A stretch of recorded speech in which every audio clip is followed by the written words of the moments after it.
Alright, what is going on, everybody? Hey everybody, what's up? My name is Zachary Gutherman, and in today's live stream I am going to be just going live, having a bit of a hangout with all of you guys, and we're going to be just chatting about LEGO, YouTube, whatever you guys want. And I'm also going to be editing my next YouTube video. So the way this is going to work is I'm going to share my screen on Final Cut so you guys can see what I'm doing as I'm doing it. Now, fair warning, I would like to say a decently good video editor, but I'm not that good of a streamer. So I don't know how to stream the audio from Final Cut into OBS. So yeah, I'm not really sure how I'm supposed to do that. So instead what I'm going to be doing is I'm just going to be sharing just my picture. Now, I could say something cheesy where it's like, oh, I'm doing that because you can't hear what I'm saying in the video, but that's not actually the case at all.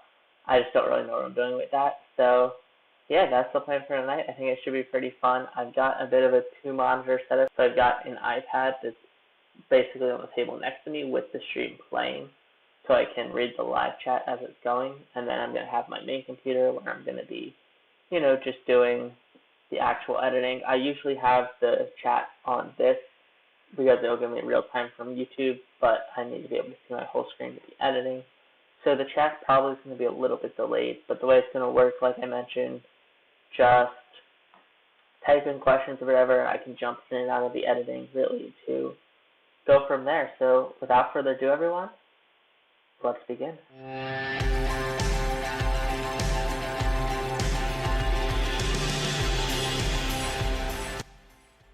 Alright, I still love that intro can pop up through OBS. It is awesome. So I'm ready to start editing. So the video we're going to be editing today, guys, is my comparison of the LEGO Harry Potter Burrow sets. So my Burrow comparison, I filmed this video, I want to say, probably like a month ago at this point. And it was really fun to film. I'm actually going to turn off the screen because honestly it's just distracting me seeing my face. So I'm just going to use the live chat through YouTube. It might be a little bit more of a pain, but we've got it. It looks like there's a few people watching, so welcome to all of you guys. That is awesome that you are here. So let's begin our editing. So I am an editor on Final Cut. Like I mentioned, I use Final Cut Pro.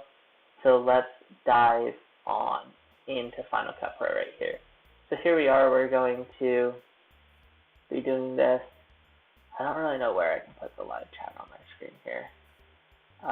We'll figure it out, but actually I do need this other screen, so I'm not going to be able to edit with that chat there. So we're in Final Cut, like I mentioned. Hopefully this isn't too boring for you guys, but I've been quarantined for about, I want to say, a few days now. So yeah, kind of on its own to talk to here. Apprentice Built in the chat says hello. Unfortunately can't stay too long because it's past 10 p.m. for me. That's alright, Apprentice Build. It's also past 10 p.m. here for me, but I am someone who usually stays up till 2 a.m. every night, so a little crazy, but I appreciate you're here. You're one of the more active people on the channel, so I really do appreciate that, man. And if you ever have to go during the stream, don't worry about it. No harm done. So we're going to jump in here. First thing we're going to do is create a new project. So project settings, I always use shoot in 1080p. I never do 4K. I have edited a couple videos in 4K to kind of beat the compression on YouTube. Not really my thing though, so not really my thing. So anyways, we're going to create a new project. We're just going to call this one Burrow Comparison, which I guess, spoiler alert for all of you guys, is next week's video. I was going to make that the video for this week. We do render in ProRes, by the way. It was going to be this week's video, but then the new Harry Potter set images came out, and I just had to make a video on those. I saw those images when I was at work in the morning. I want to say like 9 a.m. that morning. I saw those images on my phone, and I was like, holy cow, these look so good. But I was literally busy, like, straight through for the rest of that day, so I didn't get to make the video that night. So I ended up filming that the next day and then editing it. And yeah, it works pretty good, so let's begin. So we're going to edit this video here. So I've got my footage. I've got the two cameras set up. This is when I rented out the cinema camera for this. So the first thing we're going to do is we're going to synchronize up our clips here. So you can see we have our first clip here. This is the main one. Now, the one thing that's annoying is the C300 didn't record audio because the microphone that I had plugged into the camera actually didn't work properly, and that camera only records audio if it's external. So we are going to have to sync these clips old school, which we'll get to in a moment. But first, let's jump in, and we're going to sync the B-cam clip, which was shot on my 1300D. Not this one. It is right here. So that is our B-cam clip. So we're just going to sync this up real quick to our audio. So the audio files are down here. I believe it's 2 that is the comparison, but let's check. Yes, it is. Awesome. Like I said, you guys can't hear what's going on here, but I can through the headphones. But it's really just dialogue and music that's going to be going into this one. This isn't too difficult of an edit, so I think we can make do. So we're going to do these and hit Command-Option-G. That's going to create our synchronized clip. I'll just call this borough comparison, just like so. And here we go. Now there should be background music going. I have like my typical wallpaper background music going. So if you guys can hear that and it's too loud, too soft, just let me know.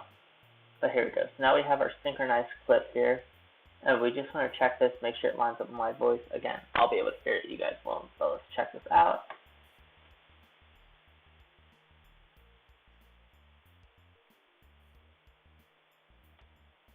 Awesome. Now, OBS is making the audio sound a little distorted because that's so I could, if I wanted to, run the audio through it. I mentioned earlier in the stream I don't know how to do that, so I'm actually not going to do any audio editing during this part. I will come back and do that later, but I'm just going to do the main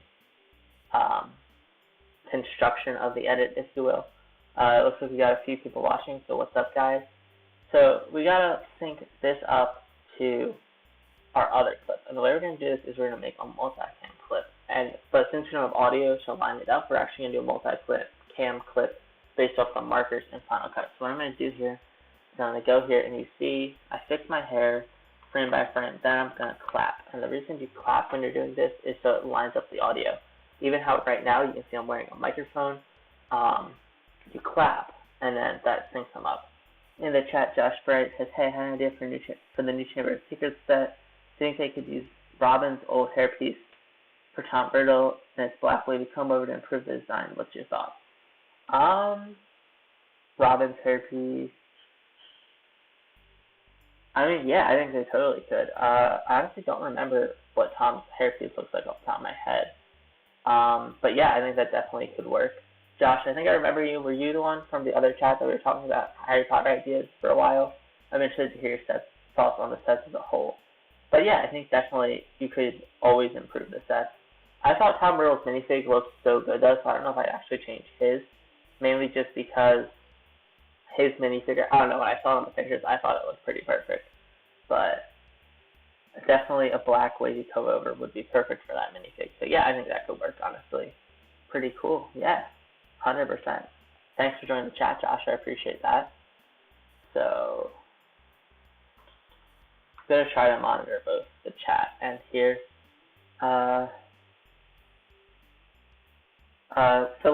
Filipio says, one last thing, if you continue like this, you will arrive so far. Thank you, man. I hope so. The way I look at it, I just do the YouTube grind and really just make it work. I treat every video as if I have 100,000 subs watching, even though most videos get like maybe 50 views. So, and I think that's actually a good key for anything you're doing in life. Always act as if you have the audience you want and work for that. So I appreciate that, Filippo. I really do appreciate that, man. Aldo says hello in the chat. Hello, my man. How are you doing? Josh says he was the one who brought the pop-up book idea. He asked if I ever got around to redesigning mine. I actually haven't, because I haven't been in my Lego room since that last live stream. I don't know how many of you guys actually know this, but I'm a college student, so I actually don't live, like you, if you know the main Lego room where I film all my videos, I actually don't live there. So it's a little awkward, like, making videos. So I actually live at school in a college dorm. So really the only Lego stuff I have is just a few sets that are on display. So I really can't do custom work until the summertime, which even then, I don't know how much custom work I'll be doing because I am going to be working up here. So, like, basically I live an hour away from my Lego city, which is, it's kind of funny, kind of cool. I personally like it a lot. I'm happy with where I'm living right now. So, yeah, so, kind of funny. I do not live anywhere near my Lego city, so I haven't gotten any work done on that. I do want to, though, so at some point when I get back and get the time to go around to it, I definitely will. Aldo says, greetings from Canuck. Awesome, thank you, man. I'm glad you're here joining the stream. So, it's going to be a chill stream. Mainly, I just want to talk to you guys, hang out, but I'm also going to be trying to get a little work done on editing bits. The editing is more just as an excuse to be doing a live stream, because I don't have enough of a following to be like, oh, hey, I'm just going to randomly go live. So I wanted to justify going live. So I said I'm going to edit the video. If none of the video gets edited, it doesn't really matter. I don't need to have it done by Monday. But I am pretty bored right now because I'm living in a hotel by myself at the moment in quarantine. So that's fun. But yeah, so I'm glad a couple people are on here just chatting. We're talking about some Lego Harry Potter stuff, a couple other things too. Yeah, it should be a pretty chill time. So we marked our first clip in here at the clap. You clap it at the exact frame of the clap. I don't know if any of you guys watching this are big editors, so I don't know. Just says, but I've been really pressed lately from my family and friends making fun of me for like Lego at 25. The thing that cheers me up is rewatching your videos and inspiring me to keep collecting. I really do appreciate that, Josh. That's awesome. He's collecting Lego at 25. I'm catching up to you. I'm only 20 at the moment, but man, I'm really sorry to hear that people are mean to you. Anyone who's mean to you can really just go F themselves. There's no reason to make fun of someone for liking something, because when you have a passion for something, Josh, that makes you unique. That makes you you, you know? I'd much rather be the person who has a big passion for Lego than be the person who sits and plays video games or sits and watches The Office all day. So, Josh, keep being passionate. You're going to meet more and more people as your life goes on who have the same passions as you, who have the same, interests as you maybe, or even just people who respect it. There are, even in my own life, there are people who have made fun of me for liking Lego and are like, oh, that's such a weird hobby, grow up. But there's also people who really find it cool and really respect it. One of my friends at the gym, this is a big, buff dude. He's the strongest guy at our school. He's got the highest bench out of everyone at our school, and he also is a huge Lego fan. And he came up to me the one day at the gym and basically said, oh, hey, I saw on your Instagram bio you're a Lego YouTuber. I think that's really cool. And we got talking about Lego. So now, literally, in between reps at the gym, this guy and I will talk about how much we like their Lego minifigs. He talks about how he collects Lego Star Wars minifigs, which it's awesome, man. And if I'm inspiring you to keep collecting, then I'm doing the job right. I mean, it's never about how many people are watching, it's about how many people are affected. And as long as you've got one person that's positively affected by these videos, then I would consider that I would just consider that successful, honestly. So, yeah, like I said, it's really a respectable thing that you have this hobby of Lego, and I'm glad that I can be helping it. It sucks that your family and friends make fun of you for liking Lego, but honestly, if someone's not letting you, ensuring your passion, maybe they're not the right people to be hanging out with. And I know if it's family, that can be a little harder. So that's, touchy, but, if it's friends or something, maybe there's people you don't want to be friends with in the end, That would be my 2 cents on that. Definitely don't let something like that affect you and affect the way you live your life. If you're passionate about something, let that passion take over and control your life. A quote that I really love is Daniel Madison says you have to obsess over your art. Lego is your art, Josh. From what I've heard from talking to you through these chats, you are an amazingly creative person. You've got some of the best ideas for Lego sets, for just ideas of future products, way to remodel sets. That is so amazing how creative you are with that stuff. And honestly, let that take over your life. Let that obsession, maybe obsession is not the right word, but let that passion for Lego, let it really take over, man, because you're awesome. You deserve all the respect in the world for being a Lego fan. I'm going to put my phone away. We don't need distractions right now. But you deserve all the respect in the world, dude. So, like I said, don't let that stuff really control you or take over you. And if you want to keep talking about the subject, I definitely got you. Because if my videos help you and inspire you, then I'm doing something right, and I'm glad to hear that. Aldo asks, which is your Hogwarts house? So, I actually want to make a video doing the Hogwarts sorting test. If you guys think that'd be a good idea, let me know. I honestly, it might be coming as soon as this week, honestly. Not like this week, but like I'm going to make it really soon, I think. So, my plan with what my Hogwarts house is to answer you. Last time I did the test, I'm a Gryffindor.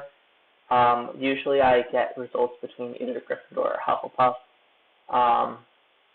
So those are my two that I usually get, but the camera will be back in a second.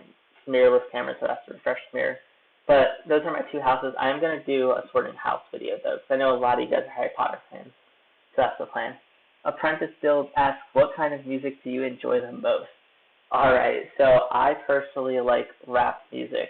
My favorite artist is Juice WRLD, R.I.P. to Juice. Yeah, I like rap music.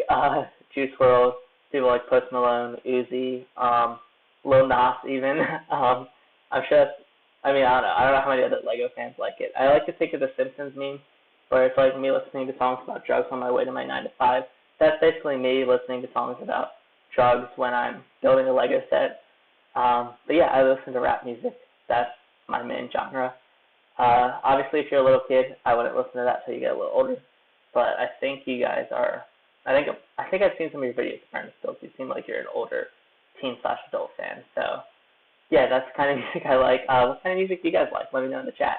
So yeah, that's the music I like. That's the music I'll listen to. That's also why, if you notice in the intros of most of my videos, I'll have like a rap beat going over it, or like more of a hip-hoppy type of beat. I know people have commented saying, oh, well, that doesn't really fit for Lego. Yeah, it doesn't, but also at the same time, it's the kind of stuff I like to listen to. And at the end of the day, I am making videos for you guys, but I'm also making them for myself. So yeah, rap music. I listen to a lot of Juice WRLD. So yeah, that's the kind of music I listen to.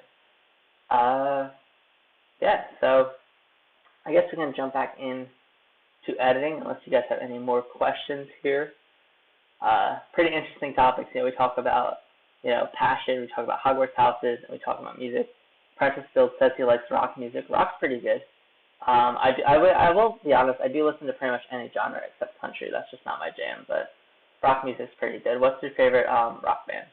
I'd be curious. I don't know if this is good or bad, but I like Green Day a lot, actually.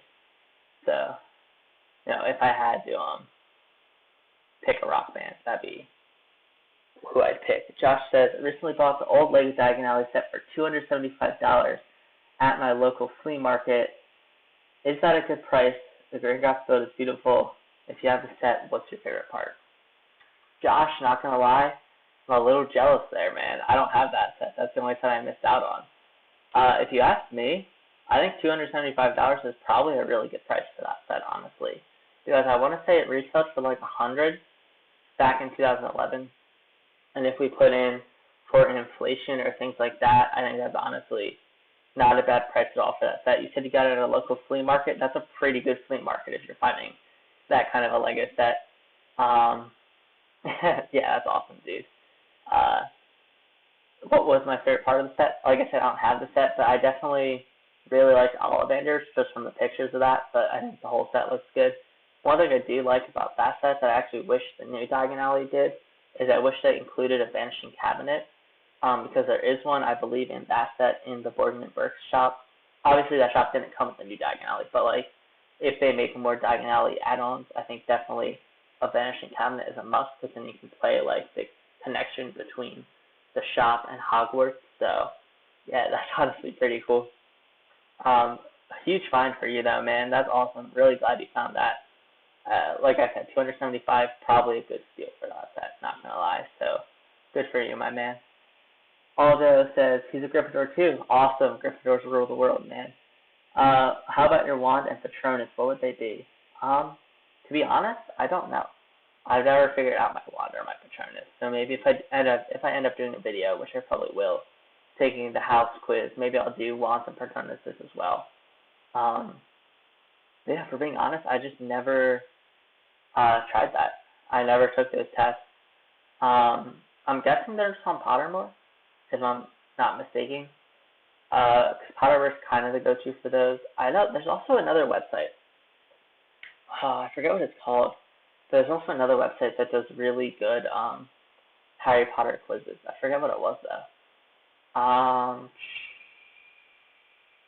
I don't know. There was another one though, because the Super Carlin Brothers did a test on it, and they said it was like the most accurate test of them all. So I ended up taking it, but I forget what that site is now. But yeah, I mean, yeah, I honestly don't know though. My one or my Patronus. So I'm sorry, man, for not being able to answer. But yeah, I just don't know what those are. I will take the test at some point though. When I retake the sorting test, I'll probably do that. So yeah, again, if you guys have more questions, toss them in the chat, or if there's just anything you want to talk about. Obviously, the new Harry Potter sets were revealed this week, so if you guys have thoughts on them or anything, I'd love to hear them. Kind of mixed reviews I'm hearing from people. You know, a lot of people have been complaining that, oh, they use the sand green roof. And, you know, maybe I am just super nostalgic to the sand green roofs, but, man, I mean, they look good. They look really good. The sets, they're just very well polished and really well finished. Like I said, I'm super happy with how they look. I'm excited to pick them up. And I think doing them modularly is really smart, too, for LEGO because, you know, it's just, that makes it LEGO. And we're getting smaller, less expensive castles, too. Like, if I'm just looking at houses for a kid buying it, I mean, you can't not love these wave sets. You know, they're just so good. I mean, really, really good. They look nice. They don't look great. I mean, it's not like they're the most advanced builds, but I think they still work pretty well. And yeah, I mean, I think they're pretty good. So whatever you guys think of those, I'd be curious to know. But yeah, let's jump back in here. If you guys have questions or stuff, let me know. Josh asks, would you like to see a Diagon Alley add-on with the Gringotts Bank with a roller coaster system and the bank vault with the red diamond piece that's supposed for stone and a wall that moves? Apprentice Build says standard roofs look more visually appealing. I agree. I think they're great. It's so boring. But to answer Josh's question, yes. I think D2C Gringotts is kind of a must. Yeah. I mean, we got the one street of Diagon Alley, and Gringotts is easily the most recognizable or desirable building in Diagon Alley, so I think there's no way that LEGO isn't going to put that with, like, the Diagon Alley lines. Like, I think that almost has to be from the way they built up the set. I feel like there has to be a Gringotts Bank coming. And if so, I think they'd go all out with it. I don't know if they'd get a full roller coaster in there, because I feel like that'd be, you know, kind of, I don't know how they'd do it, because, like, the roller coaster would be underground, but I'm sure they'd find a way. But I definitely think a Gringotts Bank is coming, and I'm sure they'd have all the different vaults. Yes, definitely one with the Philosopher's Stone in it. Yeah, but I do think a Gringotts set is coming soon. I can't imagine they wouldn't. I'll put it like that. I can't picture that they'd put all this money and effort into making a giant Diagon Alley to display and then not giving us Gringotts. So yeah, and hopefully if they do that, like, I feel like there's only two ways a Gringotts goes. They either make another Diagon Alley set like the one they have, where it's like a few shots in the Gringotts, or what I'd prefer is that I just did one massive Gringotts, where it's just like the whole $300-400 set is just the bank, which I think would honestly be super cool if they were to do that. I can't imagine. I mean, I don't actually know how they do it, but, like, I think it'd be a really cool idea for them to do. Josh adds, and a corner build Leafy Hall with moving chairs, like in the game, and the famous Green Wizard from the game have little add-ons, little shops set up in the middle of the alley. Yeah, I mean, I feel like that could all be, like I said, if they do one that's like a bunch of buildings then Gringotts, I feel like that's how they do it. Or maybe even there's 3 sets to it, which I think, I mean, I guess ideally I think that'd be the coolest is if you could get 3 sets for Diagon Alley. So we have the one we have now, and then I would do, if I was LEGO, I'd do one big Gringotts set, And then I do another one of 4 shops, which would have things like Leaky Cauldron, Burton & Burke's. I'm sure there's other stores I'm just not able to think of off the top of my head. I'm sure they'd be able to fill up the space. But then that way you could combine the Diagon Alley sets, so like 4 are facing this way, 4 are facing this way, so you make like that tunnel street like they have on the box art, and then just have a big green gun at the end. That's the way I would picture that happening.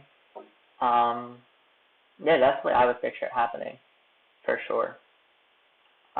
Would be pretty cool, for sure.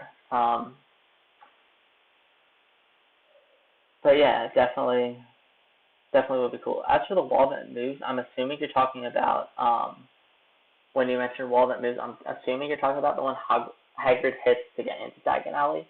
I think that'd be really cool. I'm a little surprised they didn't do that with the current Diagon Alley set, because I feel like that's something that could be so easy to make. It's just have like a wall, and then you press a button, and it does like, and there's some kind of like gear system or something to open that up. But I feel like that could definitely be a cool set, a cool like add-on to a set.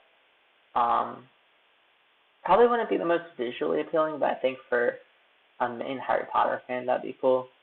I was thinking if there's a way you could like, so I guess you'd have to do it big. Like, I guess if they were to do that, what they'd have to do is, or at least the way I would do it, is I'd make a build of like the little restaurant or like pub they're in for the beginning, where it's like where they're sitting down and Harry meets Quirrell for the first time, and Hagrid talks to him about Voldemort and all that. I feel like that's where you'd have to do it, and then you have like a backyard, or not a backyard, but you go out back to the building, and there just be that wall. And then you could tap it, and you know, obviously have like Technic pins or something connecting, so you could connect to the to like the actual Diagon Alley sets we have. Yeah, I think that'd be pretty cool. We got a couple ideas for shops in there too, I'm guessing. That's pretty cool. I'm not gonna lie, I definitely don't have the Harry Potter knowledge that a lot of you guys who watch the videos have. Like, I've read all the books once, but I also watched the movies a few times. There are definitely things I don't know 100% for Harry Potter. Why couldn't they use gear systems from the clock tower where you move the clock? Yeah, something like that. Definitely. You would definitely need, I think if they were to do it, I think they'd go all in where it like doesn't just move out, it would definitely move like up and out or something. At least like I'm picturing it. Kind of have like more of a magical feel. Hide the gears with blocks or the Leaky Cauldron. Yeah, exactly. You hide the gears away. Make it look pretty good. And just have like a knob or something like they did with the Burrow set to change the Flu network. Do something like that where you could just open and close the wall, and I think that'd be super cool. Yeah, definitely. Josh, I really think you should like apply to be a creative design team at LEGO, because you got some really good ideas, man. But yeah, that'd be a cool set. I feel like Diagon Alley, that was definitely something they're gonna build up, which I'm excited for. Also, kind of hurts my wallet, but you know, it should be cool. Should be pretty interesting. Yeah, you got some great ideas, man, for that. Super, super great ideas. Let's see. I'm trying to think if there's anything else with the new Harry Potter sets I want to talk about. I didn't really talk about in the thoughts video I did on that. I think they look really cool though. But yeah, I saw a lot of people hating on them though. Even people hating on like the buildable Harry and Hermione, which like I thought was hilarious because those sets, to me at least, look so good. I don't know, they just look fun, you know. Like I would just like behind me how I have like this tabletop. I would just love to be able to set up a buildable minifig of Harry and just have him sitting back there as a fun little prop or decoration. I don't know, it looks so cool. It does look expensive though. They're asking what, $120 for the set of the buildable Harry and Hermione, which like, whoa, that's decently expensive for those two figures. Which like, I mean, it feels expensive, but also like when you think about it, the buildable R2-D2 they just revealed today probably is also like a $100 set. So maybe it's not that much of a crazy price to ask for, but it just feels like a lot.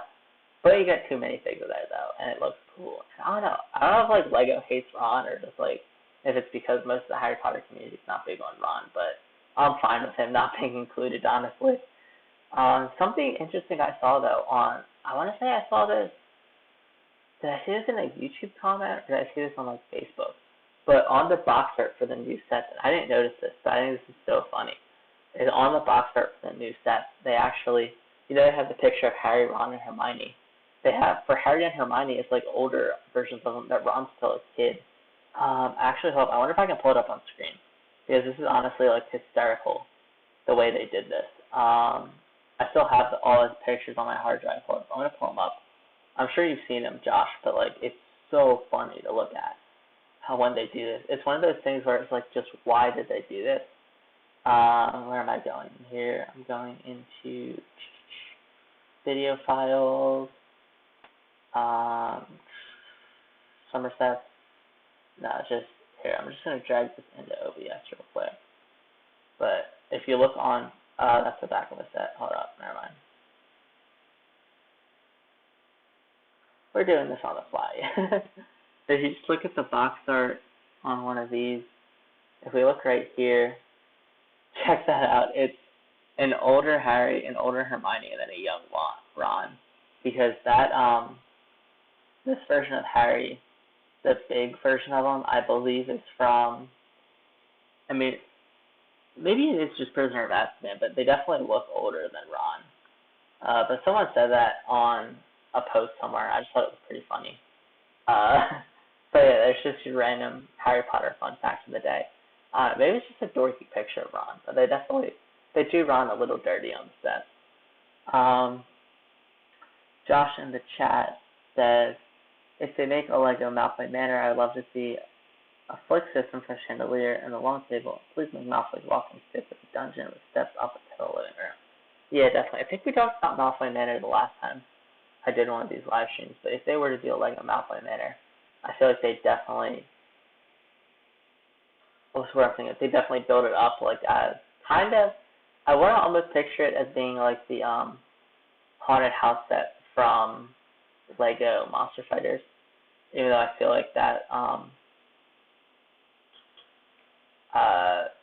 don't know, what am I saying? I just totally lost my train of thought. I want to make, if they were to do a Malfoy Manor, I want them to really build it up big, I guess is all I'm saying. That's a funny mistake, like, Order of Phoenix, Harry, and Hermione. Yeah, it does. It's just, I don't know. I mean, they really, because their hair is, like, unbelievably short in the Order of the Phoenix movies, which, like, never made sense. But, like, they clearly, like, very clearly a year 2 Ron. So, I don't know what Lego's thinking there. But, oh well. Yeah, I do have all the pictures. I will say, actually, if you guys want to know a fun fact, and this is just something I learned when I was making my video talking about the sets. I don't know if anyone hasn't seen it. It's basically just a video of me talking to the camera, and then behind it is all the official set pictures. I'm just talking about them. And something weird. So I wasn't really sure where to find images for these, because if you go on Google, you can't just find the actual pictures of the set. So I'm like, all right, I'll go to lego.com. You can't save the image, but you can save the web page. That gives you the set images and everything on the page. So it's a lot of extra work to do this. But fun fact, the way Lego gets the infinite white background for their sets is they actually have transparent images of the sets that they throw against the light, which is just interesting to me.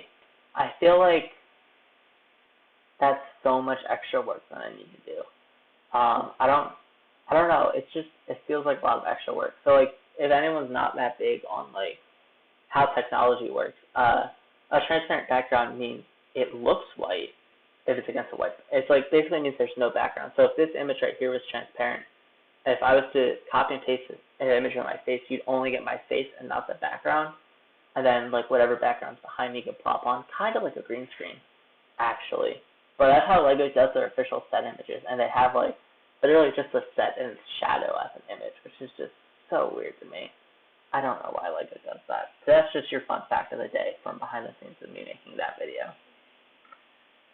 Also, the Malfoy Manor set with a half-sleeve Hermione with mudblood written on a flesh tone, a second face Harry's messed up face, and the tricks of dagger.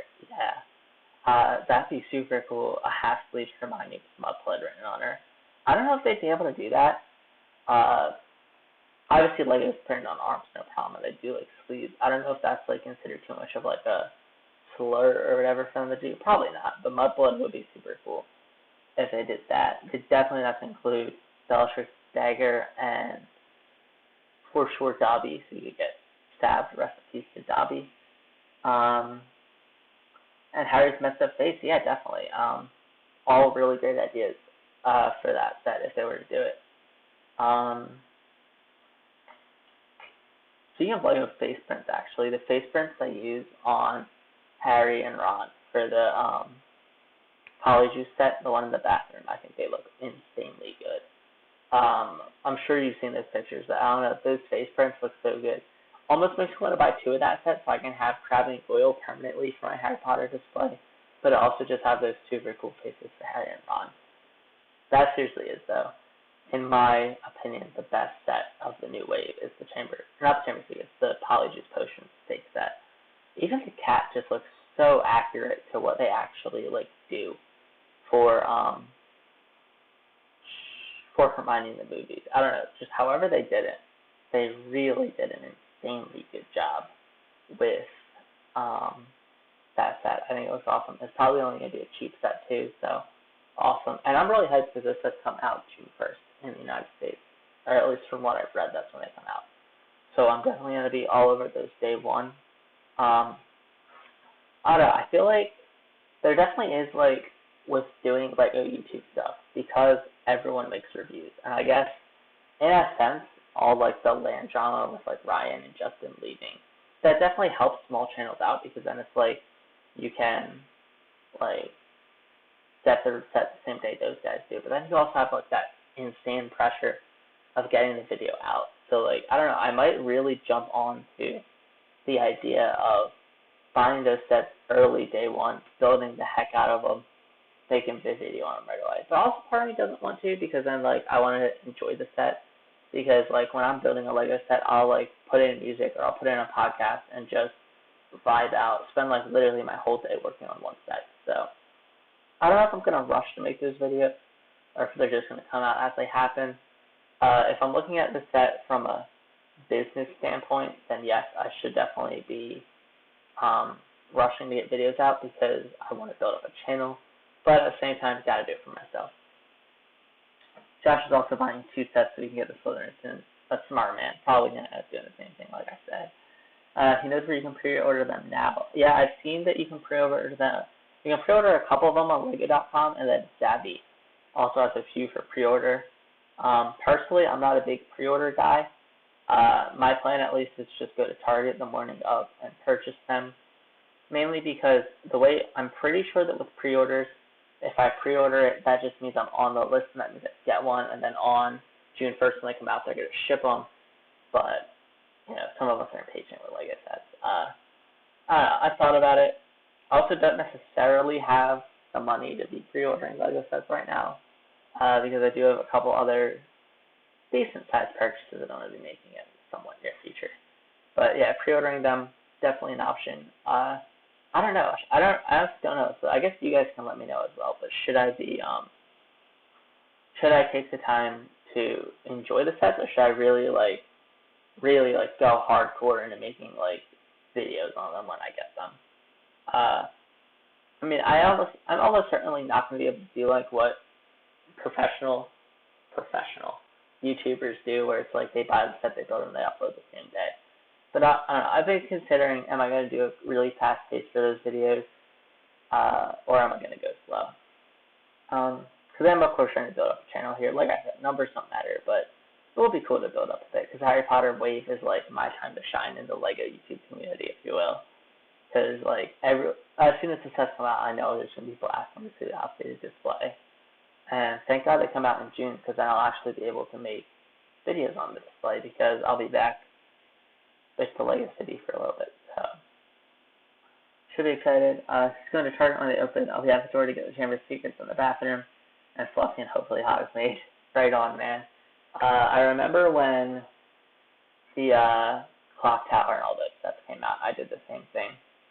I was in the line for Target. Target opened, my store opened at 8 o'clock. and I'm there in line at like 7:50, and there's like other people lined up, not for Lego stuff. It's like old like middle-aged women, like just me standing in line. It's like, why the heck am I up this early to get Lego sets? But I got the sets I wanted, so I'm sure getting to Target when they open is definitely going to be valuable for you, and you should probably get them, which is going to be awesome. Yeah, definitely. I don't know, there's always something fun about going to Target right where they open to pick up Lego sets, I will say. It's definitely one of the more fun experiences in the space, in the Lego hobby. You know, I think it's part of the fun of a Lego set, actually, just going out and buying it. So, like, that's why another reason I wouldn't pre-order stuff. And I feel like there's something fun about walking into the Lego aisle, picking out which box looks the nicest, checking out. I don't know, it's just super fun. I don't know, that might just be me, but definitely is a fun time for sure. Buying Lego sets. And yeah, those are honestly probably going to be the ones I buy day one. Maybe not Hogsmeade day one. It's going to depend how much I'm feel like spending on Lego in one day. But I'm definitely going to get the 4 main castle sets on day one, because I want to make, obviously, videos about all the sets, how to combine them and all that, but I'm also going to want to add them to the display, because I figured it looks super good. They're going to look so good next to the 2011 sets. Josh was there when the Great Hall was released. There was kids everywhere, but thankfully they were there for Funko Pops. Not gonna lie, I'm so glad I never got into collecting Funko Pops, because that would be an expensive hobby. Like, we think spending $100 for a new Harry Potter cast is that. Imagine spending $20 for every Funko Pop. I mean, there's tons of them. And I mean, don't get me wrong, I think Funko Pops are super cool. I mean, kind of like what I was going to say with, like, Little Harry and Hermione, just something cool to just, like, line the background with. But, man, I mean, that's awesome, though, that you were the only ones there for Lego. I honestly couldn't even told you Target sells Funko Pops. I've only ever seen Funko Pops in, like, a Hot Topic. Is it Hot Topic? Yeah, like Hot Topic stores or places like that. But that's super cool, though, that you got the Lego sets that day for the Great Hall. Great Hall, I actually don't think I got day one. Did I get that day one? No, I think I got the Great Hall. I want to say I ordered it. No, I ordered it because when I made the unboxing video of it, I don't know if you've seen it, but I made an unboxing. This is when I'm still shooting in the infinite white background. So the box is way too big for my table. And, like, as I'm, like, recording the video, I'm like, hey, everybody, what's up? The, like, background starts falling over. I'm like, oh, my God. Definitely a fun time, though, that Great Hall set. That was a super fun set. I really enjoyed first getting that one. Just the upgrades Lego can do in 10 years is incredible. And now they're getting even better with the Chamber of Secrets. I mean, just the way the Chamber of Secrets set is built, I'm just going to keep talking about it because I love that set. It looks just like the 2011 Great Hall. So Hot Topic does have some cool exclusive Funko Pops, not Pop Funkos. Yeah, I mean, you're right. I remember me and my friends in high school used to go to Hot Topic whenever we go to the mall together. And, you know, they'd buy, like, shirts or pins or whatever. And, like, the pop section was always cool. I know with Harry Potter, too, they have a ton of, like, super obscure characters. Like, things like, I know they have, like, Cat Hermione. I know they have, I'm trying to think of other ones I've seen off the top of my head. I know they have a bunch of, like, Hagrids and Hedwigs, all that stuff. But, yeah, there are some cool exclusive Funko Pops at places like that, so. I never really got into it, though, but if anyone else likes them, that's definitely super cool, because it's a cool hobby, you know. Anything collecting-wise with, like, nerdy stuff, I think is cool. Even like how M&R collects Black Series, I think that's super cool. On the Star Wars, I would never care for Black Series, but it's just cool having something to go around and collect. But yeah, Pop Funkos, there's definitely tons. There was this one store, oh my gosh, where was I? I want to say it was, like, this small, like, family-owned toy store. And if the place is, like, a square building, they had a whole room where the wall was just made out of the Funko Pops. And that was a really cool store to just go into. I forget, who's that with? I don't know. That's irrelevant. But, like, it was just a super cool little store. And, yeah, there are a lot of really cool pops that people get in class. And it's super cool. I mean, it's a really cool hobby. So, mad respect to anyone who's got the dedication and time to collect all those. I think that's awesome. So yeah, definitely cool stuff to collect. I mean, everyone's got something that they collect, I think, and it's a cool thing to collect. You know, just like we collect Lego, people collect the pop. Pretty cool. I mean, yeah. Those probably get more hype on release day than Lego though, honestly. Because people go like crazy there. Just opened my deluxe Return of the Jedi Boba Fett like 5 minutes ago. It's pretty cool. That sounds really cool, man.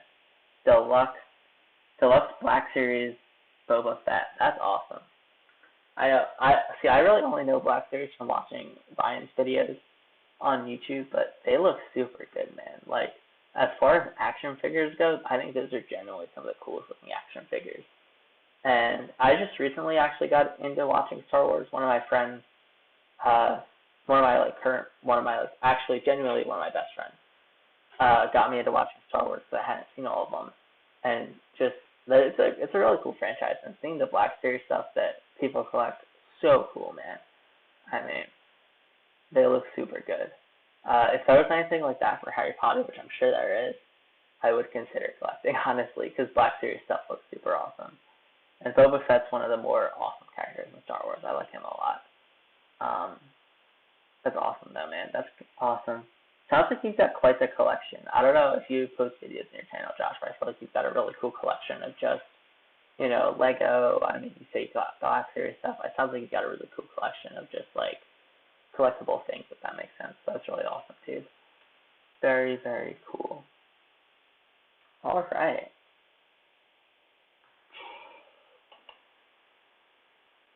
I don't know if I should jump back into Final Cut. Try to edit a bit. I'm not sure. We're having a pretty cool conversation. But this is the editing software I use, in case anyone's curious. Yeah, this is basically where all the magic happens.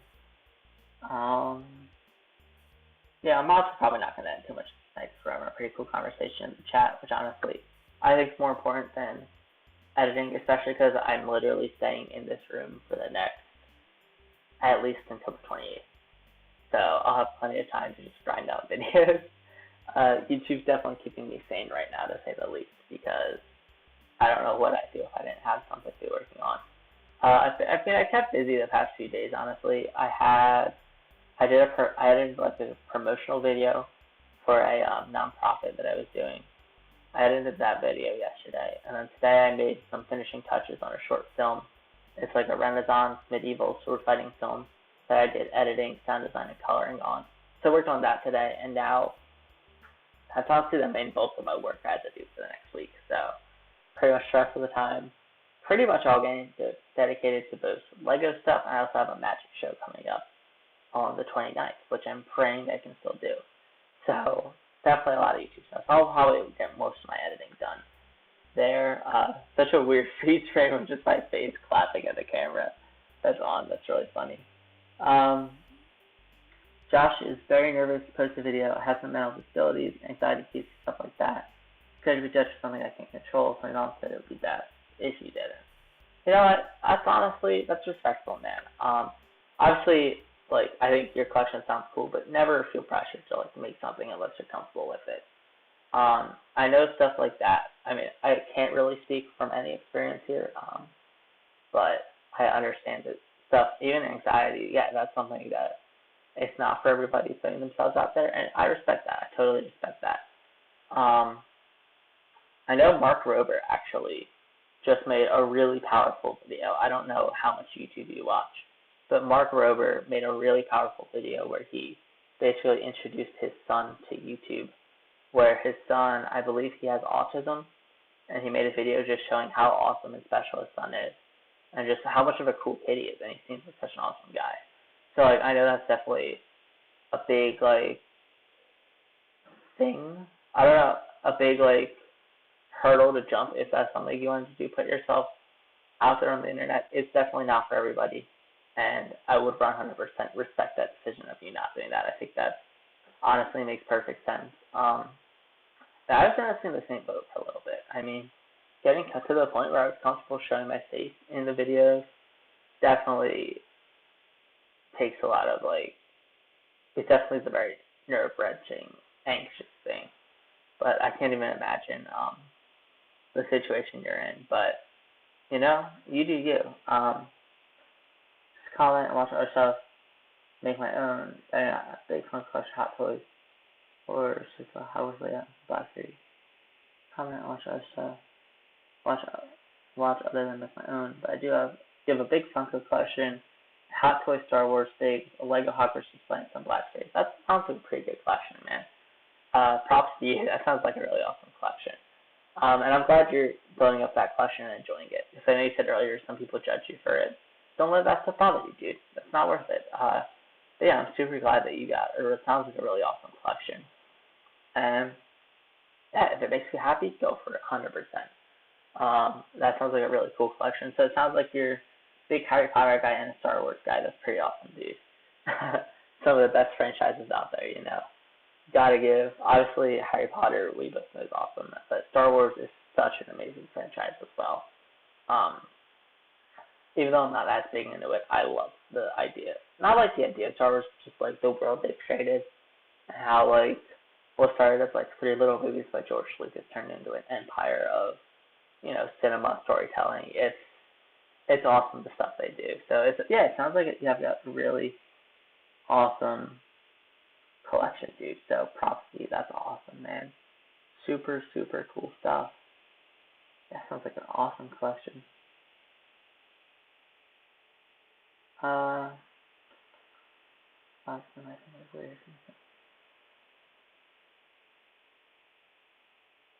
Alright, so I appreciate you being open, and if talking about this stuff helps you, then I'm definitely there for you, man. I'm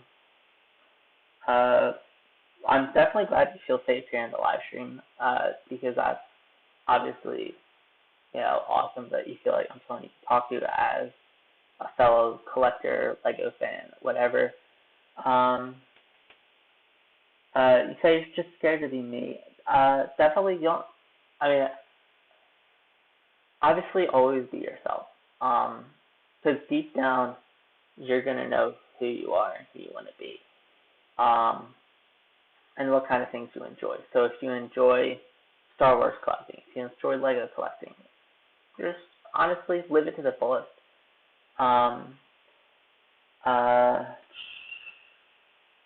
mean, I'm sorry to hear about the conditions you have, but there's nothing wrong with that, dude. Seriously, you just seem like an awesome guy, and I don't think you should let that stuff really bother you or get in the way of doing what you love. I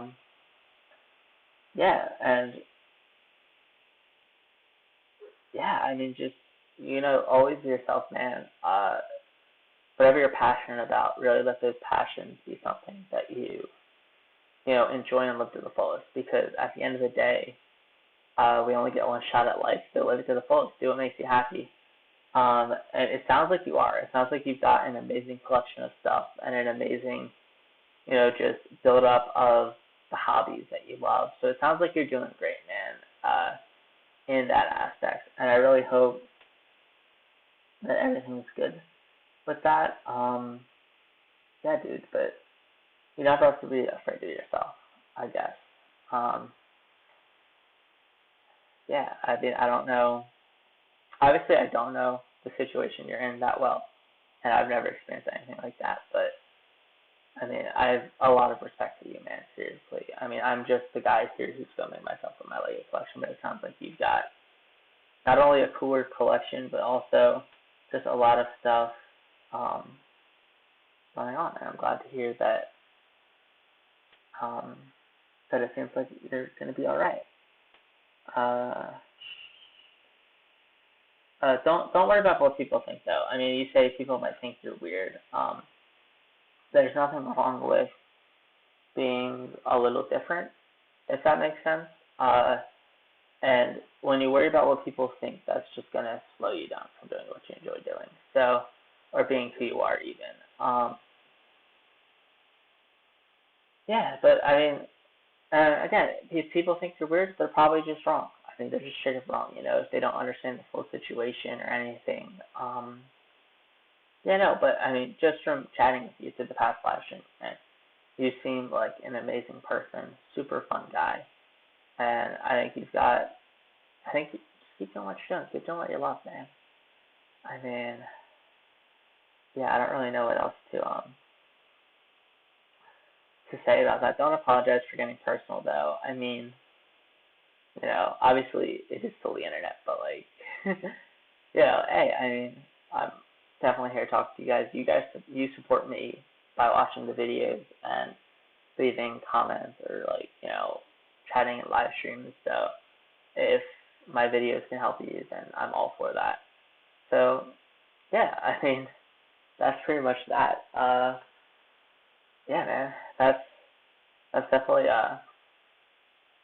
tough to read, but it sounds like you've got a really awesome collection of stuff, and I hope only the best for you, dude. Seriously, genuinely, only the best. That's what I hope for you. Because like I've said probably 100 times now, you seem like a really awesome, creative person, and I think you're really cool. Hey, Jacob Metzger joins the stream. What's up, Jacob? How you doing, man? This was an editing stream, but it kind of just turned into Q&A. But look, editing, you have nothing on the timeline. But yeah, how's it going, Jacob? How are you doing? Jacob's actually a friend of mine, for anyone who's curious. Also a very talented editor. But yeah, dude. We're working on editing some C300 footage today. So I've got, this was the B cam, which is just my Canon T6, and then in here,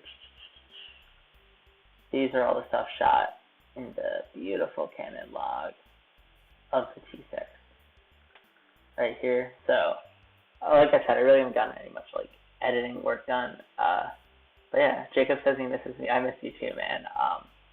When I get out of this hotel, we'll have to hang out. I think, are you also working for Nick over the summer? I think he mentioned something like that, so I'll probably see you with that stuff too. But yeah, definitely miss you too, man. Yeah, I was going to do some editing tonight during the stream, but kind of turned into like just chatting. So if there's anything you want to chat about through YouTube, let me know. Questions, comments, concerns, I guess. I don't know. It's always cool when people I know hop into streams. August was on one of the streams a little bit ago. We do love the C300. It's a super nice camera. It's a lot of fun shooting with that. I actually rented it out to shoot YouTube videos a couple times, and it's a really fun camera. It's really good. Yeah. I think my goal, I almost set a goal to myself, because there was like this one day where I just had the realization that like, hey, if I'm making videos, I should rent out nice cameras for them. But I think my goal is to make a Lego video, or at least a video, even if it's like for school or whatever. I want to try to rent out every camera from the cage at least once, just to make videos on. So far, I've rented out the C100, C300, and the 1D. I think I've also shot on the A7S, maybe. But that's definitely my goal, is to shoot on every camera we've got to offer. So who knows, maybe this time next year we'll do a Lego review on the Red or something. But pretty cool stuff. And then I am definitely looking to buy a new camera to make just personal work a step above, because I'm going to be doing a lot of video work over the summer and next year. So I've been looking into the Canon EOS R. It's kind of like the GH5, except Canon's version. It does have 4K, it does have a crop. I'm more of an HD kind of guy, so it's not a huge worry. But I get the Canon autofocus, I get the flip screen, I get digital stabilization. Most importantly, I would get Canon log with that. It'll kill you if the painted setup. Yeah. Nah, I can believe you. I haven't actually worked on it, but I've been on sets with the Red before, and it seems like a pain. So yeah, I like the Canon cinema cameras, honestly, for that reason. Because the Canon ones, it's enough of like a camera where it's like, oh, it's kind of like a DSLR, in the point you can just pick it up and shoot with it. But if not, it's not like the Red where you need to have a whole crew. R6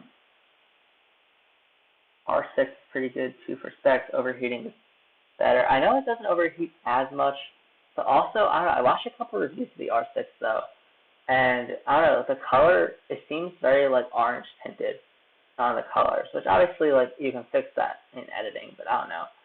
Also the ergonomics of the R kind of look good to me. I don't know. Should I put out the extra $500 for the R6? Probably. C70 is the one you kind of want. Same, honestly, not gonna lie. C70, when that thing came out, my God, such a nice looking camera. Such a nice camera. Josh real quick says, hey, thanks so much for everything. Gotta go to bed. Hope to see you in the next live stream. Have a great rest of the night. You too, Josh. I hope you have an amazing night, man.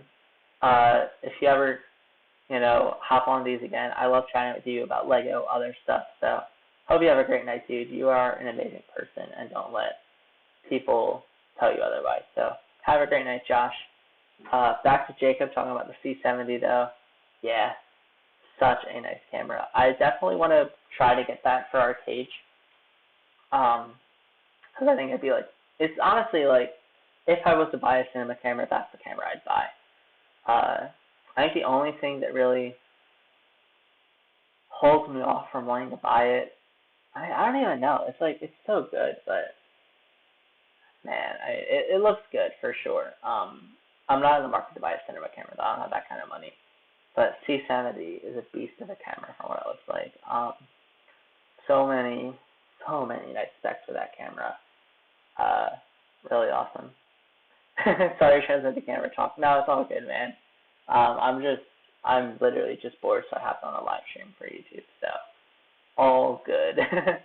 But yeah, C70 looks good.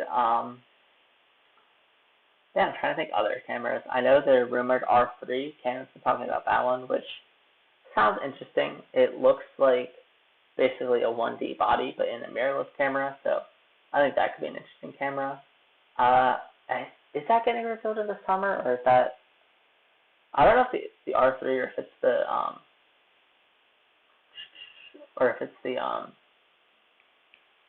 Mark 5 or R5 Mark 2. One of them's coming out in the summer. Panasonic S5 if you don't need autofocus. I do need the autofocus because I do film a lot of videos, kind of like this, where it's like YouTube stuff as well. Like I do all the filmmaking stuff, I also enjoy making these YouTube videos and something like that. I mean, I really kind of need autofocus. So the camera I'm shooting on right now, actually, fun fact, doesn't have autofocus. So what I do to set the focus when I'm filming a video of myself like this on my own is I'll set it up on a tripod and then I'll connect it to my phone via Wi-Fi, and then I'll tap my face to get the focus set, and then I'll go back around and start recording with the camera. So autofocus is one thing that is definitely kind of a need for me. If the GH5 had better autofocus, I'd consider getting that as a camera, because that is honestly such a nice camera. Images out of that thing looks super good. I mean, even editing Ella's project that we were working on, such a cool looking camera. The color looks really good. R3 will be announced in summer. That's what I thought, yeah. I'd be interested to see how that one is, honestly. So I might wait to buy a camera until that gets announced just to see what it looks like. But yeah, I believe I want to say it's like a step higher than the R5, if I remember correctly. I mean, their numbering system makes no sense, but yeah. So I'm definitely at least in terms of buying a camera, I'm definitely thinking about one of the Canon mirrorlesses, and I'm going to get the R to EF adapter that it has the built-in ND. Native lenses are usable. Yeah, they are. Yeah, I mean, and they have the RF to EF adapter, and there's one that has built-in ND filter. So that's kind of what I'm looking at for if I'm going to get a mirrorless camera, because I use all EF lenses, and honestly, even on the C300 lenses, shooting on that guy, just putting the lens I have on the camera right now, which is just Canon's 50mm f1.8, looks so much better than the cage lens they had. They did hint towards the GH6. Actually, JP and I were talking about that the other night. And that actually sounds like it could be a really good camera. GH5 native. Oh, you're talking GH5 native lenses. Damn, I thought you were talking Canon. GH5 lenses are cool. What mount do they use? And I feel like isn't it like it's like a really small lens mount, or at least for some of the other Panasonic. I might be completely wrong about that. I don't know that much about Panasonic, but yeah, camera talk is fun. I enjoy nerding out about cameras. Yeah, I mainly only look at Canon stuff in the market though, just because I have a whole bunch of Canon lenses. So there's no point for me to switch brands completely, even though, like, if I do mirrorless, yeah, I'll send an adapter, but, you know, I'm going to focus on building up what I already have. The Canon lenses are the way I'm going with that. I hate shopping for cameras, though, I really do. Oh, you use a Canon speed booster for that, awesome. So I guess I could theoretically look in Panasonic, but there are some Canon features, mainly the eye tracking autofocus that I like keeping with Canon. But yeah, that's awesome. What was I saying? I hate shopping for cameras though, because I feel like there are so many things that, like, I would want in my dream camera, and then there's no camera that does all that. And then, like, the cameras that come closest are like C70 or something that's like crazy expensive. So then it's just like, you know, you gotta like pick and choose what's important. Jacob just ordered a 300mm f4 finally for sports for Canon. That sounds like a pretty good lens. 300mm, that's awesome. I think my dream lens right now is I want to get a probe lens at some point. I think Canon has like a 50mm probe lens that I believe is, I want to say f2 or something. But probe lenses are definitely something I would look into personally for me getting. Because I obviously do a lot of like small photography and video as well with the Lego stuff, but like some of the shots that the probe lenses get are insane. Speed booster, the autofocus, yeah, that's a turn off for me. I gotta use the official Canon speed boosters, you know. I know Metabones has good ones, but if I'm doing a speed booster or any adapter for cameras, I'm gonna pick one that's gonna keep all the stuff. Because, I mean, I really only have two lenses at this point, which is the 24mm and the 50mm. I also have like the kit lens that came with the camera, but I never use that. But those are like my two main. 24mm pro lens is a dream. I love macro. It's more of a hobby for me. I feel that. Yeah, I love macro too. I mean, like I said, I shoot all the close-up stuff, but I mean, just watching videos of what people get with a probe lens are insane. I want to say Peter McKinnon and Daniel Schiffer did a video where it was kind of like, they did like back-to-back, and they had so many cool shots of that, and just the things I think you could do with that would be insane. Even with like the stop-motion stuff when I make things like that, I mean, put a probe lens on there, some of the shots I think you could get would be insane, because you could literally be moving like through the set with something like that. Or, I mean, just any macro photography or video. Super cool. But, I mean, they do make EF probe lenses, but they are expensive. So that's probably not going to be a few years from now if I ever buy one, but not probe lenses are super, super cool. Really, really cool lenses. Yeah. Super nice lenses. I'm trying to think what other lenses. I'm trying to think other nerdy camera stuff I've been looking to buy. This isn't really anything I've been looking to buy, but Insta360's had some nice cameras come out lately. Promo video for the Pro lens, they're so cool. They did one through a book. I think I've seen that actually through a book. I know another one I've seen, another shot, I've seen one where it's like a house of cards, and they've got like this stack of cards kind of all like this down a row, and they go through that. There's so many cool ones. I'm trying to think what else. I want to say there was one of like a milk gallon or something, coming like out of the gallon as it was pouring or something. I forget, but yeah, probe lenses, seriously some of the craziest lenses out there. They're so good, man. So good. Yeah. Probe lens definitely one of my dream lenses at this point. I'm trying to think other camera gear of interest to me. I'm actually building up a decent like collection of gear. The lighting setup that I've got now, that 3-point lighting LEDs, that's probably the newest piece of gear I've got. I've obviously got all the gear set up for streaming, so I'm good to go for that. Streaming through a DSLR is super fun too. I don't know how well you can see it, because YouTube compresses and YouTube's only letting you stream in 720p. But just being able to live stream with like that f1.8, the image looks decently good coming out of camera too. So obviously this is ungraded. But yeah, no, I'm building up a collection of gear. I do want to get a nicer camera to have for just like stuff. That way, I also have two cameras that I can do for professional shoots, if you will. Trying to think what other gear. I did also recently get a actual audio recorder, like one of the Zoom H4s, H4n. So slowly but surely building up the gear, I guess you could say. Nothing like the collection you've got though, but you know, working towards it. But yeah, super fun stuff. Trying to think if there's any other editing stuff to talk about. We can jump back in here too. A bit of the workflow going, I guess. Is this the clip where we think? Yes, it is. Cool. So there you can actually see the Zoom recorder. I just set it up on the tripod and then set it under the table and the lob strides up. That's how I do audio for my YouTube videos. But yeah, let's sync this up real quick. Audio is underrated, never think about it. No, seriously, audio is one of those things you don't realize how much different it makes till you're doing it.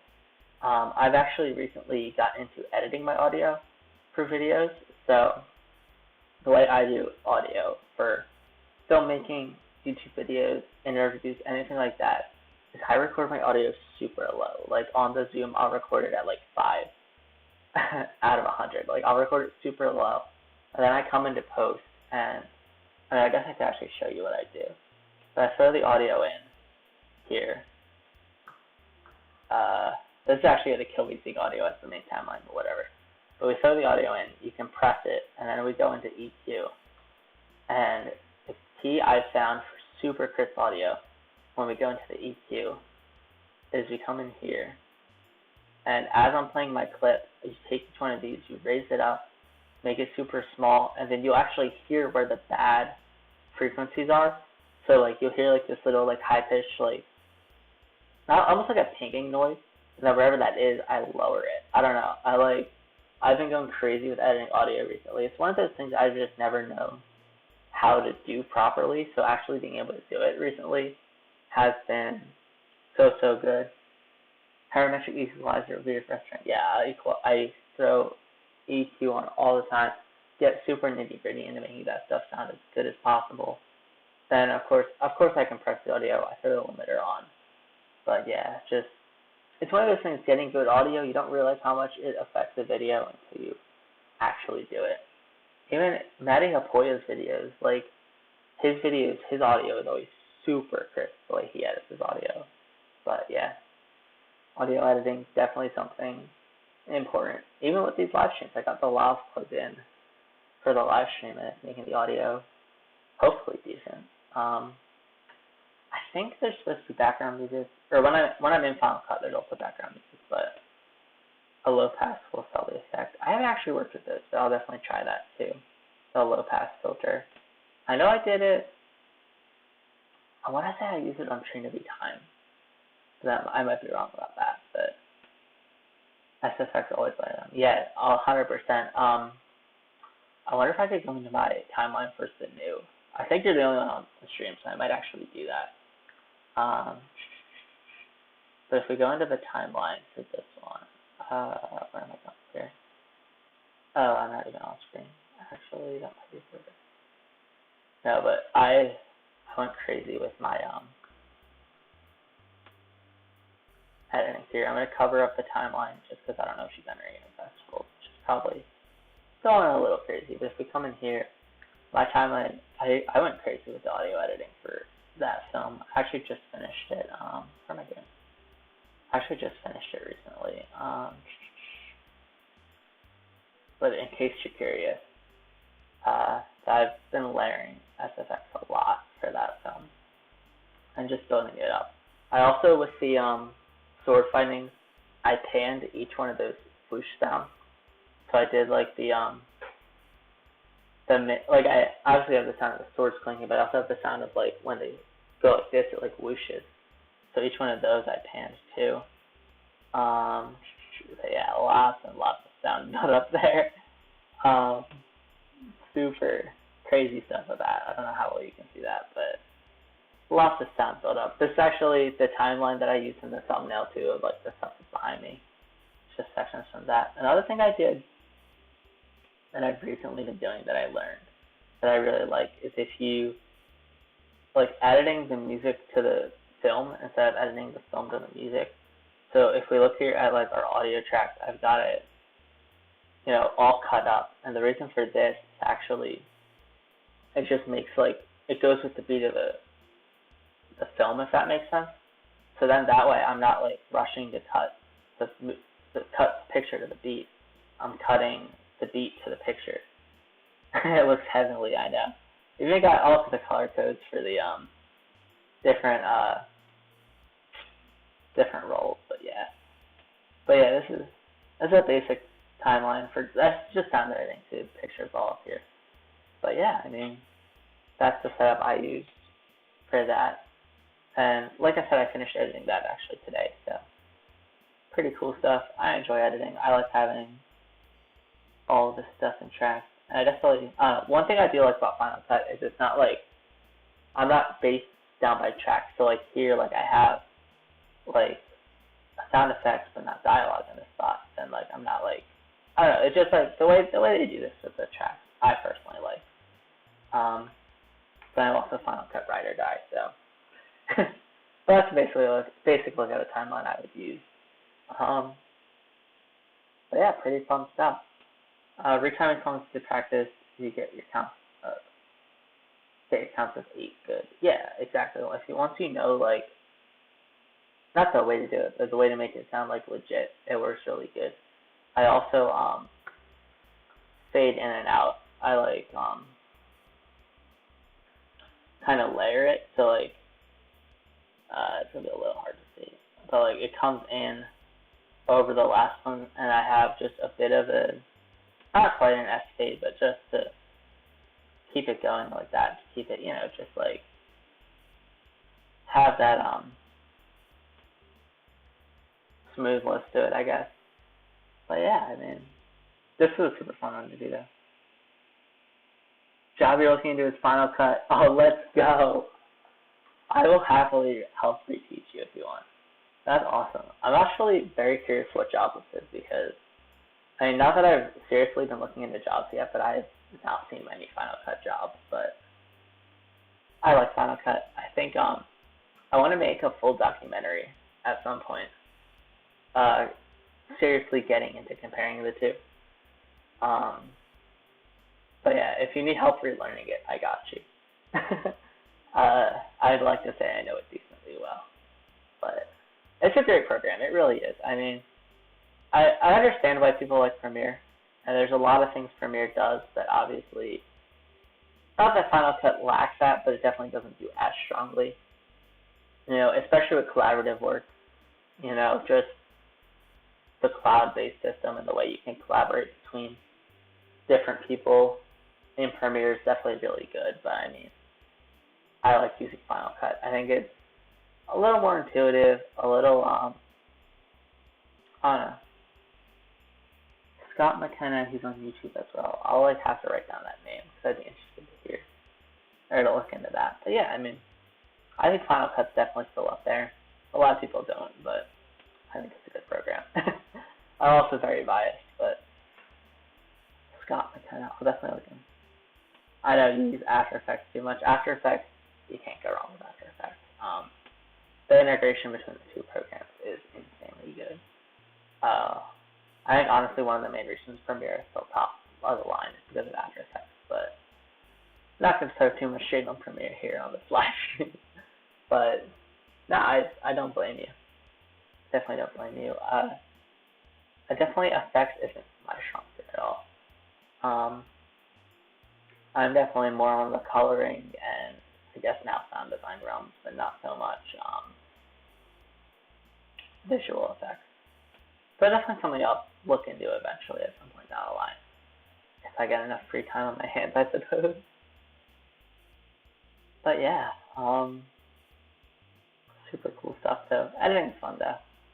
Definitely a lot of fun. Yeah. Good stuff. Trying to think what else was exciting with this one that I did. Editing. I mean, that's mainly the most part. I did pan all the audio, like I mentioned. So if you listen to this thing with headphones on, you get quite the experience. But yeah, that is that for that film. Pretty cool stuff. I'm gonna jump back into Harry Potter land now, I guess. With this video that I'll probably just get edited tomorrow at the stream, because the live stream went other ways, which is perfectly fine. But yeah, I mean, cool stuff. They're fun. Here's my favorite percent. It's a little messy. Using adjustment layers as nodes in Premiere is how I do it. Takes some time though. I feel you with that. Even with first sound, I mean, I'm pretty sure, doesn't Premiere like link really well with Audition? So I think, like, they definitely got a bigger suite build up. Like, you know, only respect towards Premiere with what they've got. It's just not for me. But using adjustment layers as nodes, how do you do it? I guess that could work. Yeah, takes some time. I feel ya. Makes sense. Definitely don't blame you. But yeah, awesome. So we got the Lego talk in the beginning of the stream. We're talking cameras and editing now. Pretty cool stuff. Pretty chill stream so far. Awesome. So I guess we will dive into here and make myself a little smaller. Don't blame me, it's a pain just as much after 6 times. No, I feel you, 100%. Speed and workflow is definitely one of Final Cut's strong suits, without a doubt. But you know, it feels like I shouldn't be something where it's like, oh, that's a strong suit, but here we are. I mean, even on this laptop, I can edit 4K on my laptop in Final Cut. I mean, obviously I make proxies, but like, honestly, no problem editing 4K on the laptop with a good external drive. So it works for me, and to each their own, honestly. I mean, at the end of the day, if you have a good end product, it shouldn't matter what you're editing on. So pretty good way to look at it, I'd say. So I'm going to at least try to sync some multi-cam clips here a bit. Alright. So since this didn't record audio because the mic didn't work, we're just going to create our sync clip. Just like so. Here. New multi-cam clip. We're not using audio for synchronization. Instead, we're going to synchronize that first marker from the angle, which is where the claps are, and we'll be good to go. You can handle 4K in a laptop just as expected. That's awesome, nice. I don't know. Some can, some can't. I don't really know. Basically, any knowledge I have of Premiere not working, I got from YouTube videos that are like the traditional, why you should choose Premiere over Final Cut, or why Final Cut's better, like those videos. So who knows how accurate they are, but that's pretty much where all that knowledge of mine comes from. I am definitely looking forward to when I take editing class, though, actually getting to truly learn Premiere and getting to know like just how it works. Because I feel like it's a good skill to have. Because I'm sure there will be a time where I have to do an editing job where they require Premiere, because I feel like, you know, more or less the standard. So definitely good. Would be good for me to know both, for sure. But at the same time, I also feel like it's important to be really proficient in the software. So like, since this is a software I know, I mainly use it, if that makes sense.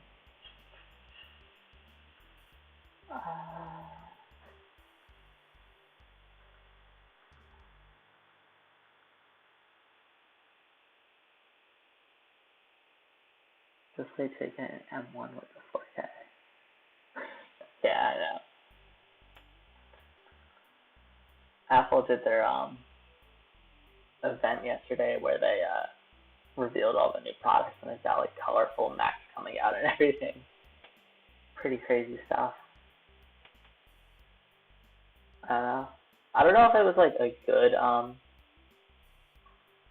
Apple release day or a bad one. I don't know. I didn't watch it. I just kind of looked at like stuff on the internet after, but like I don't know if I was underwhelmed by it because I feel like it was hyped up a lot. And then the main things were just, oh, you get a purple iPhone and colored Mac. Which I mean, aesthetically they look cool, but like, you know, how much of a reaction are we doing with our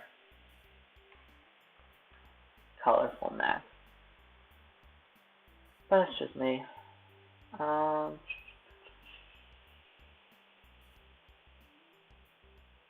But yeah.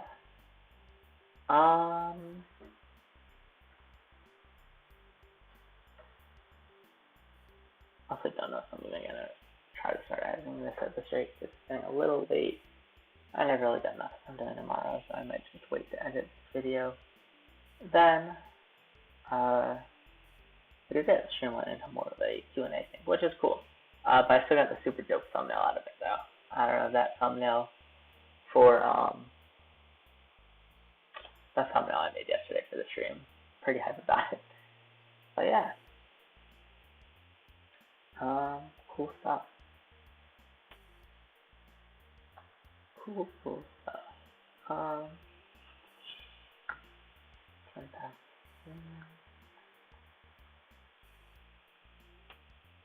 Alright. This will line up.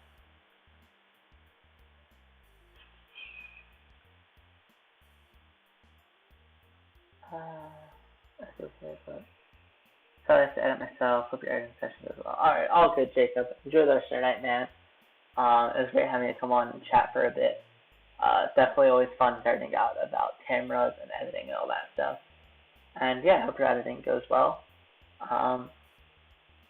Editing's always a chill way to end the night, so hope that goes well for you, man. But yeah, good stuff. Enjoy the rest of your night, my man. And I'll talk to you at some point. Cool stuff.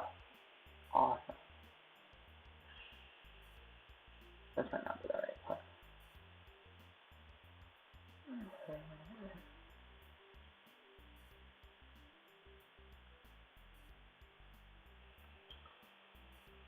Alright, well, we've been streaming for about an hour and a half now. Jacob sends a heart. Alright, have a good night, Jacob. I will see you. Trying to think how much longer I want to go with this stream. It's been a pretty awesome stream. We were talking with Josh a lot in the beginning of it about Lego and other things, apprentice builds, Aldo in there. Pretty good chat, pretty fun stream. Yeah, I'm thinking I might honestly call it a night pretty soon. I do have some other work I'm going to get done tonight. But yeah, this was a super awesome stream. So thank you guys so much for taking the time to join into this one. Probably not going to actually do any of this editing tonight, but super fun stream. It's always fun and chill to just be hanging around, talking with people, you know, just interacting with different subscribers and different people who watch the YouTube channel. It's definitely something I've always enjoyed doing, talking to you guys. It's one of the great things about YouTube, truly, is just the connection between creator and viewer. Even like Josh was saying, how he felt like it was an open space earlier and, you know, he could chat. Yeah, I only have like a few subscribers watching. But like, yeah, I like that. I like that YouTube's a place where you can really connect with the creator and other people such as yourselves who are big into the passions. And I guess that's kind of this theme of today's live stream, I guess, was just passion, you know, having a passion, having the heart to really be passionate about what you love doing. Because, you know, yeah, obsess over that one thing you love or those multiple things you love. And I don't know, I've always felt like you can never have just one passion, you know. Yes, I love Lego, but I also love filmmaking, and I also love magic, and I also love editing, things like that. Even the example in the chat today, Josh loves Lego Harry Potter, but he also loves collecting Star Wars Black Series and Funko Pops, and, you know, just a whole bunch of different hobbies and things like that. yeah, but it was super awesome chat. I always feel it always super heartwarming hearing from you guys in a more laid back setup. I'm definitely considering finding other ways that I can interact with people through this. I mean, I know Discord's like a big thing. I don't know if I'd ever get into doing something like that for the channel. But I know Greg does that from Brickfilms, and he makes it sound like it's a super cool thing, so who knows. But, yeah, I guess in leaving the stream today, I just want to kind of give the theme, if you will, just follow your passion. It sounds cheesy and stuff, but, like, not seriously, like, you know, have your goals in life, have the things that make you happy, and just work towards them. Keep doing them, and I think only good things can come from that. So with that, I think that is going to be it for this live stream.